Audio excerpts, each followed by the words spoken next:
नमः संस्कृताय। मेरे प्यारे बच्चों, आपको मैं कक्षा 9 संस्कृत में गद्य एक पाठ पढ़ाया, उसका मंगलाचरण पढ़ाया और अस्माकं राष्ट्रीय प्रतीकानि जो गद्य का पाठ था उसको पढ़ाया।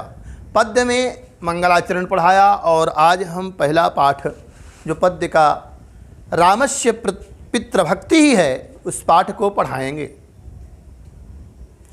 यह रामस्य पितृभक्ति जो है वाल्मीकि रामायण के अंतर्गत है। आपको मालूम है कि वाल्मीकि रामायण में जो अयोध्या कांड है 8वें और 19वें सर्ग से जो बात कही गई राम की पितृभक्ति, उसके विषय वहीं से यह लिया गया है। देखिए, वाल्मीकि द्वारा जो रामायण रचा गया वो आदि काव्य है, सबसे पहला महाकाव्य है माना जाता है। इसमें जो बात आई है रामस्य पितृभक्ति में, राम की पिता की भक्ति जो है, रामस्य यानी राम की जो पिता की भक्ति है उसकी बात कही गई। जिस समय महाराज दशरथ ने राम को अयोध्या का राजा बनाने के लिए नियुक्त हुए कि मैं कि राज्याभिषेक करूंगा राम का, यह बात चारों ओर फैल गई और सब राम के राज्याभिषेक की तैयारी होने लगी। आप जानते हैं कि उसी बीच मंथरा जो कैकेयी की दासी थी उनके पास गई, कहा महारानी सुना आपने? कहा क्या सुना? राम राजा बनाए जा रहे हैं। तो कैकेयी ने कहा कि अरे तो और अच्छी बात है, बहुत बढ़िया है, लेकिन कहा अरे तुम पगला गई हो, राम राजा हो जाएंगे तो दशरथ भी जो आपका बेटा है भरत वो भीख मांगेगा, तुम भी भीख मांगोगी, कोई आपको पूछने वाला नहीं होगा। क्यों ऐसा कार्य कर रही हो? तो कहा क्या करें? कहा राम को 14 वर्ष का वनवास मांग लो और दशरथ अपने बेटे को का जो राम भरत है उसके लिए राज्याभिषेक मांग लो। 2 वचन आपको देवासुर संग्राम में जब बड़ी वीरता के साथ तुम दशरथ के साथ लड़ी थी, लड़ने के लिए गई थी और वीरता से जब दशरथ के रथ का पहिया गिरने वाला था तो उसने आपने अंगुली लगा दिया था और बहादुरी से लड़ते लड़ते महाराज दशरथ को विजय दिलाई थी। तो महाराज आपकी वीरता पर प्रसन्न होकर के आपको 2 वरदान देने की बात कही थी। तो आपने कहा था समय आने पर मैं 2 वरदान आपसे मांग लूँगी। तो हे देवी, वह समय आ गया है, अगर आप ना भला चाहती हो तो राम को वनवास और अपने बेटे के लिए राज्याभिषेक मांग लीजिए। उसके उकसाने पर और विधाता की जो इच्छा होती है उसी के कारण कैकेयी की भी मति फेर गई और वह महाराज दशरथ के सामने जाकर के रुष्ट होकर के बैठ गई कोप भवन में। महाराज दशरथ कैकेयी से बड़ा प्रेम करते थे। कहा देवी क्यों रुष्ट हो? कहा मुझे 2 वचन देने के लिए आपने कहा था, अभी तक दिया नहीं। आप पहले कहो कि हाँ हम देंगे, तब मैं आपसे बात करूंगी। दशरथ ने कहा रघुकुल रीति सदा चली आई, प्राण जाई पर वचन न जाई। हे देवी, अपने वचन को कहो, मेरा प्राण भले भी चला जाए लेकिन मैं अपने वचन को पूरा करूंगा। कहा राम की सौगंध खा करके कहो कि मैं अपने वचन को मानूंगा, तभी हम आपसे कहेंगे। दशरथ ने कहा मैं राम की सौगंध खा करके कहता हूं, आप कहिए, आपके वचन को पूरा करूंगा। जब इस प्रकार कहा दशरथ ने तो कैकेयी ने दोनों वचनों को मान लिया। जैसे ही महाराज दशरथ कैकेयी के दोनों वचनों को सुनते हैं, अवाक रह जाते हैं। सुमंत के द्वारा संदेशा जाता है राम जी के पास कि पिता बड़े खिन्न हैं, आपको महल में बुलाया है, राम पहुँचते हैं तो होता क्या है इसी पाठ में बताया गया है। आइए देखते हैं श्लोक के माध्यम से।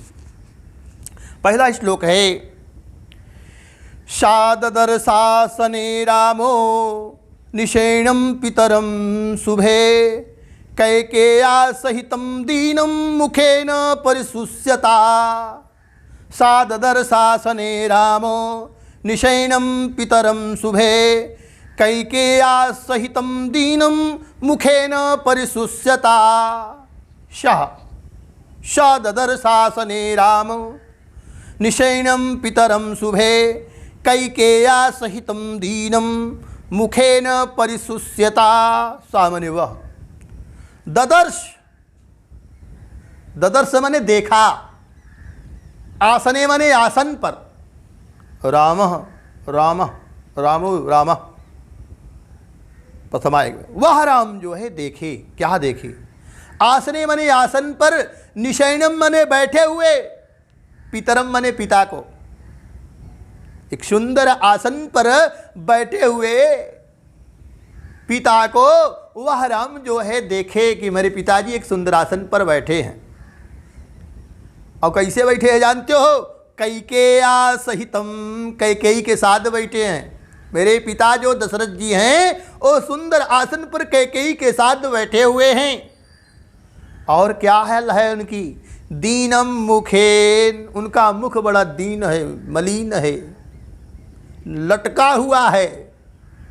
परिशुष्यता बने सूख गया है, उनका मुंह सूख गया है और बड़ा लटका हुआ है मुंह माता पिताजी का हमारे।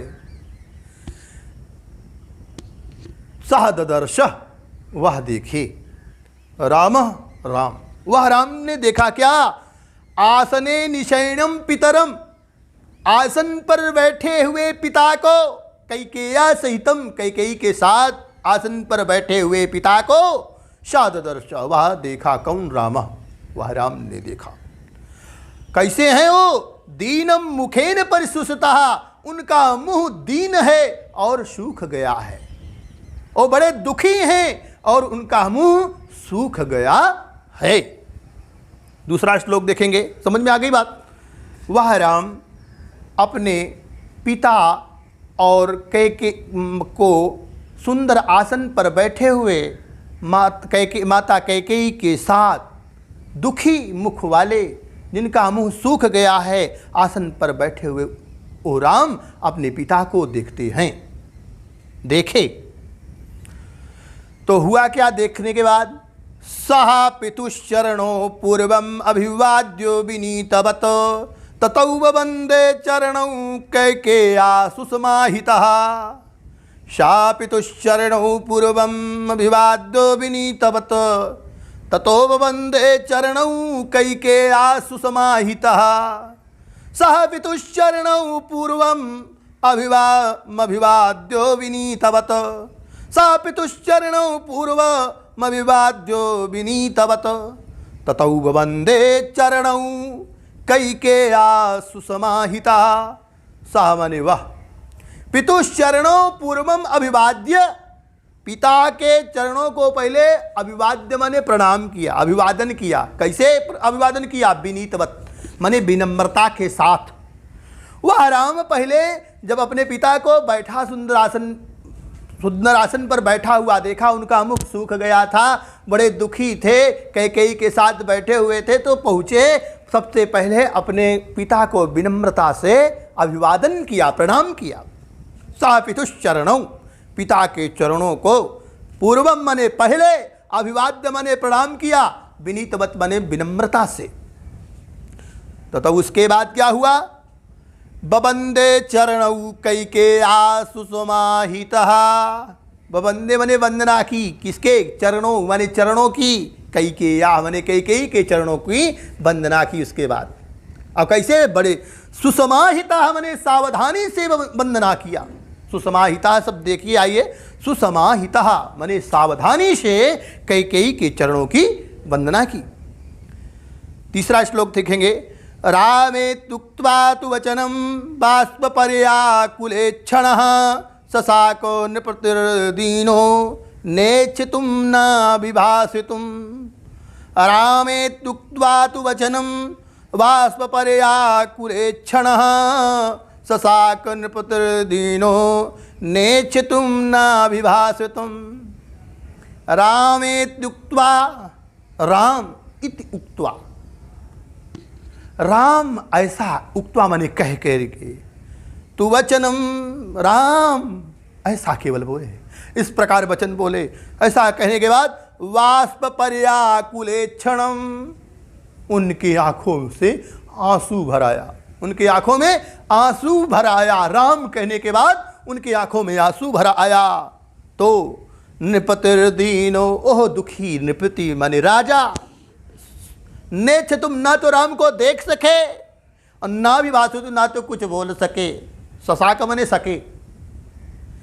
वह राम केवल एक बार राम कहा, उसके बाद उनकी आंखों में आंसू आ गया। दशरथ जो है एक बार केवल राम कहा, उसके बाद उनकी आंखों में आंसू आ गया। तो फिर दोबारा ना तो वह राम से बोल सके हैं ना ही राम को देख सके। चौथा श्लोक देखेंगे। चिंतयामास चतुरो रामा पितृहिते रतः किंस्वद्देव नृपतिर्नामां प्रत्यभिनंदते। चिंतयामासो चतुरो रामा पितृहिते रतः किंस्वद्देव नृपतिर्नामा प्रत्यभिनंदते।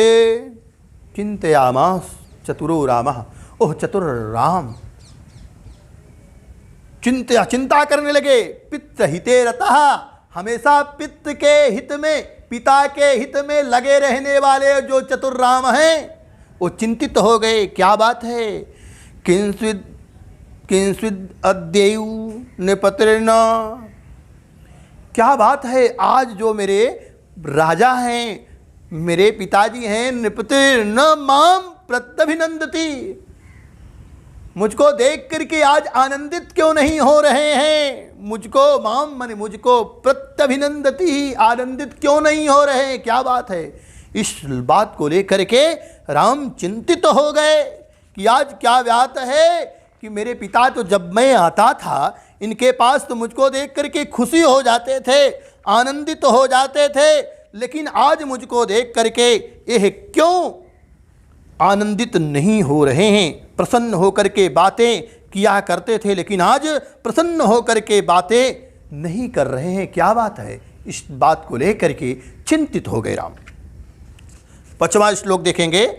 अन्यदा मां पिता दृष्ट्वा कुपितोपि प्रसीदति तस्मामद्य संप्रेक्षो किमायासः प्रवर्तते। एक बार फिर से देखेंगे। अन्यदा मां पिता दृष्ट्वा कुपितोपि प्रसीदति तस्मामद्य संप्रेक्षो किमायासः प्रवर्तते।